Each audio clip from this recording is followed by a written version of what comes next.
Hi. SRP TRP ரிசல்ட்டை பற்றியும் ஒரு வீடியோ போட்டிருந்தேன். அது ரிலேட்டடாக எனக்கு இன்னொரு டவுட்டும் வந்து என் மைண்டில் ஓடிட்டே இருக்குது.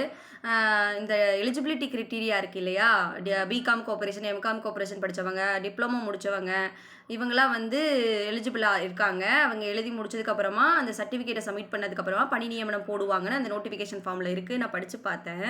இப்போ இன்னொரு விஷயம் எனக்கு என்ன தோணுதுன்னா, 1 இயர் டிப்ளமோ கோர்ஸ் கோஆப்ரேட்டிவ் மேனேஜ்மெண்ட்டே போதும் அப்படின்னா காலேஜில் எதுக்கு எம்காம் கோஆப்ரேஷனும் பிகாம் கோஆப்ரேஷனும் ஒரு கோர்ஸ் இருக்குதுன்னு எனக்கு புரியவே மாட்டேங்குது. அது இல்லாமல் நானாக வந்து 18 இண்டஸ்ட்ரியல் விசிட்டு, ஒரு மினி ப்ராஜெக்ட், ஒரு மெயின் ப்ராஜெக்ட்னு சொல்லிட்டு ஒரு 3 வருஷத்தை அதிகமாக வேஸ்ட் பண்ணி படிச்சிட்டோமோ, இது என்ன ஆட் ஆன் அட்வான்டேஜஸ் வந்து இந்த கோஆப்ரேட்டிவ் எக்ஸாம் முடிச்சுட்டு வேலைக்கு போகும்போது யூஸ் ஆகுமோ அப்படின்னு எனக்கு புரியலை.